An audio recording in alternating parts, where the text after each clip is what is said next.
श्री कृष्णा भक्तों, बोलो राधे राधे। भक्तों, आज हम जानेंगे कि आज के ज़माने में माँ बाप क्यों दुखी है और बच्चे माँ बाप से क्यों दुखी है। क्या कारण है कि माँ बाप और बच्चों में बन नहीं रही है, कलेशबाजी हो रही है। बात बात पे कोई भी निर्णय लेते हैं तो बच्चे ये कहते हैं कि आपको समझ नहीं है, और माँ बाप ऐसे बोलते हैं कि हमें आपसे ज़्यादा समझ है। तो क्या बात हो रही है ऐसी, तो आज हम जानते हैं। सर्वप्रथम तो मैं ये बात कहूँगा कि सर्वप्रथम माँ बाप को ही संस्कारी बनना चाहिए, क्योंकि आज के ज़माने में माँ बाप बोलते हैं कि हमने हमारे बच्चों को बहुत संस्कार दिए, इतना कुछ पढ़ाया लिखाया, मगर जब वृद्धावस्था आती है तो वो बच्चे माँ बाप से कहते हैं कि आपने हमारे लिए किया ही क्या, हमने तो अपनी मेहनत से ये सब कुछ पाया है, हमने हमारी मेहनत से ये नौकरी पाई है। तो ये बात सुन के माँ बाप को भी दुख होता है, क्योंकि माँ बाप अपने बच्चों को पढ़ाते लिखाते हैं, परिश्रम करते हैं, इतनी मेहनत करते हैं, अपने बच्चों के लिए ही तो करते हैं। और जब अंतिम में जब माँ बाप को बच्चों का सहारा चाहिए, जब बच्चे ये बात कहते तो माँ बाप को बहुत दुख होता है। तो ये सब घटनाएं क्यों हो रही है? क्योंकि माँ बाप ही संस्कारी नहीं है।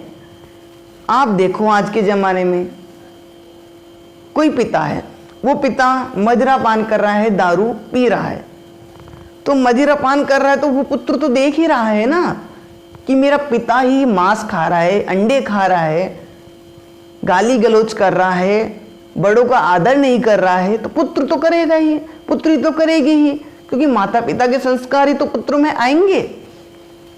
जैसे आज के ज़माने में सास होती है, बहू इनमें भी नहीं बनती है।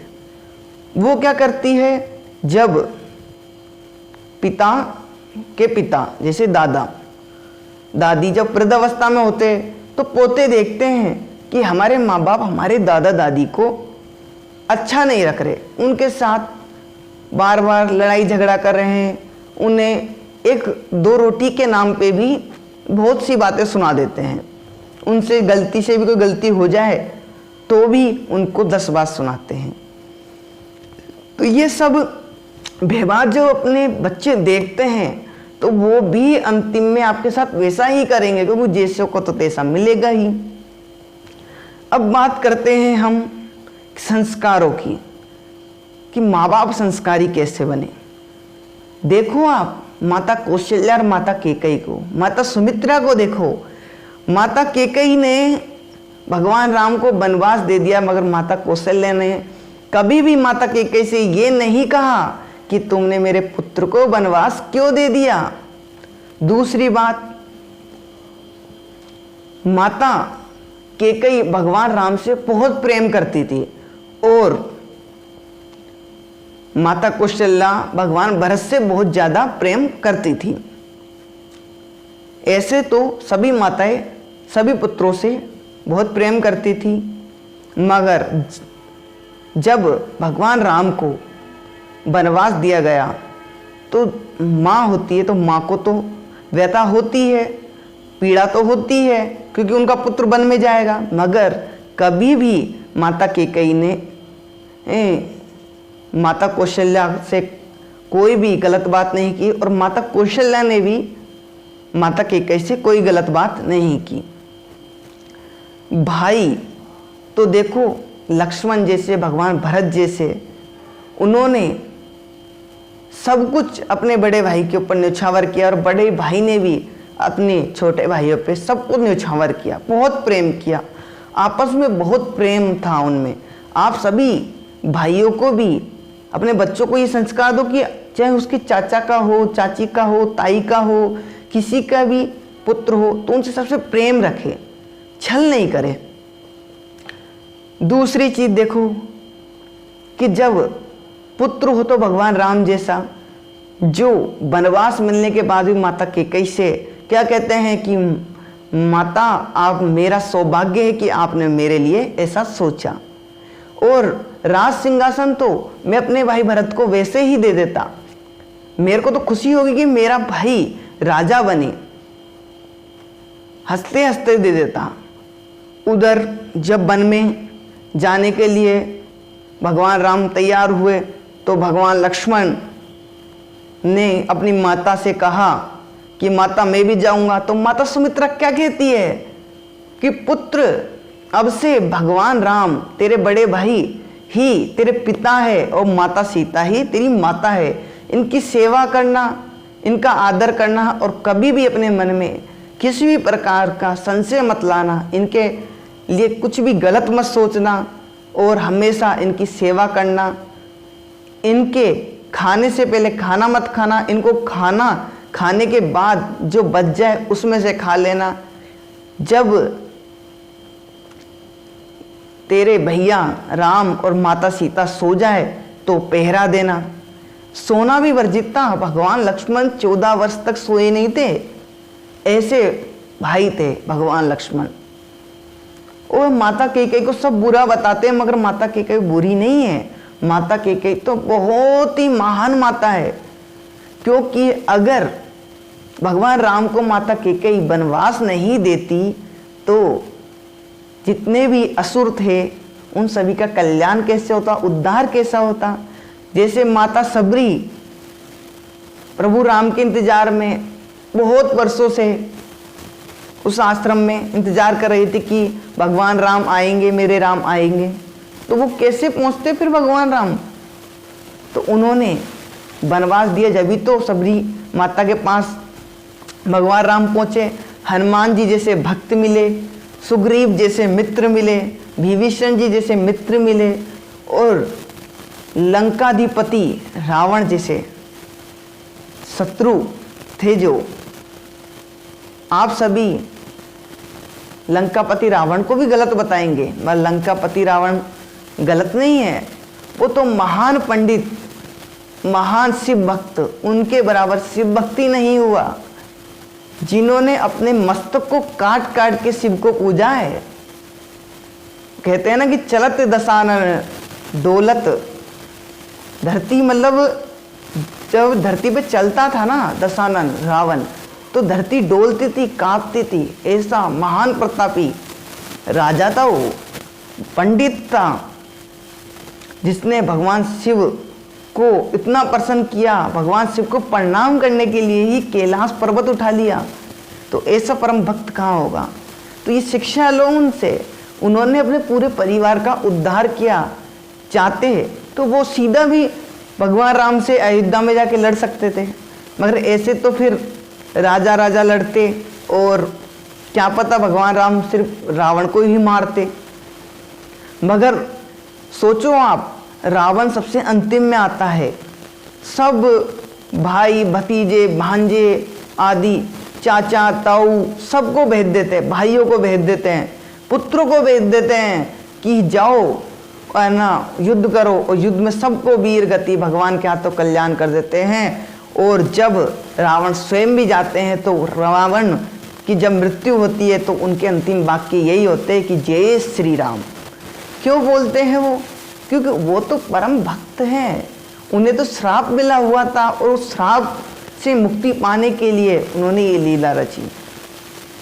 तो ऐसे ही देखो विभीषण जी को, देखो विभीषण जी बहुत भगवान के भक्त, भगवान की शरण में आ गए। मगर आज भी कोई बात होती है तो क्या कहते हैं कि ज़्यादा विभीषण मत बने, क्योंकि घर का भेदी लंका ढाए, वो वाला। अगर विभीषण जी प्रभु के पास नहीं आते तो रावण मरता भी नहीं, क्योंकि उन्होंने ही तो, विभीषण जी ने तो सारे भेद खोले थे कि भाई उनके नाभि में अमृत है। वैसे तो देखो भगवान परम पिता परमेश्वर है, उनको सब पता था, और उन्हें लीला रचनी थी। वो चाहते तो रावण को बैठे बैठे भी खत्म कर सकते थे, मगर लीला भगवान क्यों करते हैं? लीला इसीलिए करते हैं कि वो हमें संदेश दे के जाते कि आपको ऐसा भाई, ऐसा पिता बनना है, ऐसा पुत्र बनना है, तो हर चीज़ के बारे में बताते हैं लीलाओं से। तो आप सभी को भी सर्वप्रथम माता पिता को संस्कारी बनना चाहिए, माता कैकेयी, माता कौशल्या जैसे और महाराज दशरथ जैसे। भाइयों को भगवान राम, लक्ष्मण, भरत, शत्रुघ्न जैसे मिलने चाहिए। प्रेम रहना चाहिए हमेशा, क्योंकि आप सभी जो व्यवहार करोगे, माता पिता जो व्यवहार करेंगे वो ही पुत्र देखेंगे और वही करेंगे। आज आप अपने सास ससुर, अपने पिता माता की सेवा करोगे तो आपके पुत्र आदि आपकी सेवा करेंगे। आप अगर धार्मिक आस्था में रहोगे, भगवान के भक्त बनोगे, भगवान की सेवा करोगे, परोपकारी बनोगे, दयावान बनोगे, तो आपके पुत्र भी दयावान ही बनेंगे। अगर आप मदिरा पान कर रहे हो, आप मांस कर रहे हो, तो पुत्र भी खाएगा ही खाएगा। अगर आप अच्छे कर्म कर रहे हो, आपको सुपारी का ही शौक नहीं है, आप मदिरा पान नहीं कर रहे, आप सिगरेट नहीं पी रहे, तो पुत्र कभी नहीं पिएगा, क्योंकि उसे पता है कि मेरे पिता ही नहीं पीते तो मैं पी के क्या करूँगा। वो चीज़ वो देखेगा। और बच्चों को ये संस्कार दे कि गलत संगति में ना जाए। और दूसरी बात, आज के ज़माने में जैसे बच्चे भी है ना दुखी रहते हैं माँ बाप से, और माँ बाप भी दुखी रहते हैं। कारण क्या है, एक समय बाद में पिता माता को ये सोच लेना चाहिए कि अब हमारे पुत्र पुत्री बड़े हो गए हैं, तो वो निर्णय लेते हैं, हाँ गलत निर्णय लेते हैं, तो आप उन पे ध्यान रखो, क्योंकि आप सभी को जीवन का अनुभव है, क्योंकि आपने वो चीज़ गुजारी है। तो आप सभी अपने बच्चों पे ध्यान रखें। जैसे आजकल के लड़के लड़कियों को देखा जाए तो अपने माता पिता से कहते हैं कि हम कॉलेज जा रहे हैं, स्कूल जा रहे हैं, वो पीछे से माँ बाप से छल करते हैं। और आजकल प्रेम प्रसंग तो बहुत चल रहे हैं, जिससे लड़के लड़की माँ बाप को बताते नहीं हैं और बहुत से गलत कार्य कर जाते हैं और बाद में पछताना पड़ता है। तो आप सभी माँ बाप से भी निवेदन है कि अगर आपकी पुत्र कहीं विद्यालय में जा रहे हैं, कॉलेज में जा रहे हैं, कोचिंग में जा रहे हैं, या फिर किसी हॉस्टल में रह रहे हैं, तो आप सभी उन पर नज़र भी रखें कि वो कहीं गलत संगति में तो नहीं है, उनके आसपास कोई गलत लोग तो नहीं है, कोई गलत व्यवहार तो नहीं हो रहा है उनके साथ, कोई दबाव में तो नहीं है वो। तो ऐसे सारे बातों पे ध्यान रखें आप, जिससे आपके बच्चों का भी आप पे ध्यान रहेगा कि हमारे माँ बाप हम पे ध्यान रखते हैं, भय रहेगा। और भय रहता है तो बच्चे हमेशा गलत कार्य करने से पहले बहुत सोचते हैं और जल्दी से गलत कार्य करते भी नहीं हैं। और बच्चों को भी हमेशा बड़ों का आदर करना चाहिए, अपने माँ बाप की बात माननी चाहिए, क्योंकि माँ बाप वो उम्र गुजार चुके हैं, वो चीज़ें सारी देख चुके हैं, उन्हें जीवन का वो अनुभव है कि कैसे जीवन में संघर्ष रहता है, कैसे कार्य करे जाते हैं। तो आप जब भी कोई निर्णय लेते हो, हाँ आप बड़े हो गए हैं, आप एजुकेटेड हो गए हैं, तो अपने आप को ये मत समझो कि यार हम तो एजुकेटेड है, हम तो सब कुछ जानते हैं। नहीं, आपको सिर्फ किताबी ज्ञान है, आपको जीवन का अनुभव नहीं है। जीवन का अनुभव उसी को होगा जिसने जीवन जिया है। इसलिए आप हर बात के बारे में अपने माँ बाप से पूछे। अगर आपको कोई भी दबाव में रखे, कोई भी गलत कार्य करने के लिए बोले, तो उन्हें यही कहे कि भैया हमारे माँ बाप ऐसे नहीं है तो हम भी ऐसा कार्य नहीं करेंगे। जैसे आजकल कई मित्र होते हैं, तो दूसरा मित्र अंडे नहीं खा रहा है, मांस नहीं खा रहा है और मदिरा पान नहीं कर रहा है, तो दूसरे मित्र क्या कहते हैं, अरे पी ले यार, कोई दिक्कत नहीं है, क्योंकि एक पेक पीने में क्या हो जाएगा। नहीं, अगर आपने वो एक पेक पी लिया, एक अंडा खा लिया, तो आपको आदत लग जाएगी उस चीज़ की, क्योंकि आपने उसका स्वाद चख चुके हो। तो इसलिए आप सभी से निवेदन है कि ऐसा कोई मित्र हो जो आपको गलत संगति में डाल रहा हो तो उसको दूर कर दे। जरूरत नहीं है ऐसे मित्र की, ऐसे भाई की जरूरत नहीं है जो आपको गलत संगति में डाले। तो आप सभी से यही निवेदन है, मेरे छोटे बड़े भाई बहनों से, कि माँ बाप का आदर करे, माँ बाप की चरण स्पर्श करे, अच्छे संस्कार ले। अच्छे संस्कार लोगे तो आप देखना कि आपके आसपास अच्छे ही लोग रहेंगे, क्योंकि उन्हें पता है कि अच्छे संस्कार वाले, आपका सम्मान, मान सम्मान बढ़ेगा, आपकी जो प्रसिद्धि है वो अलग होगी, तो आप सबसे अलग दिखेंगे। आज हमने ये सभी बातें जानी कि हमें स्वयं पहले सुधरना चाहिए, उसके बाद में दूसरे पे ध्यान देना चाहिए। पहले आप सभी माँ बाप अपनी खुद पर अमल करें। आप तो मोबाइल में लग रहे हैं, बच्चे से 2 मिनट बात नहीं कर रहे हैं। आजकल के ज़माने में क्या होता है, माँ अलग फ़ोन में लग रही है, पुत्री अलग लग रही है, पुत्र अलग फ़ोन में लग रहा है, पिता अलग फ़ोन में लग रहा है। उन्हें पता ही नहीं है कि पुत्र क्या कर रहा है, पुत्री क्या कर रही है, किसी से व्यवहार कर रही है नहीं कर रही, क्या चक्कर है, पत्नी का क्या कार्य है। तो ऐसे कोई मतलब ही नहीं है, सिर्फ मोबाइल से मतलब। मोबाइल में ना घुसे, वर्तमान जीवन में जिए। जितना मोबाइल से दूर रहेंगे उतना ही अच्छे रहेंगे।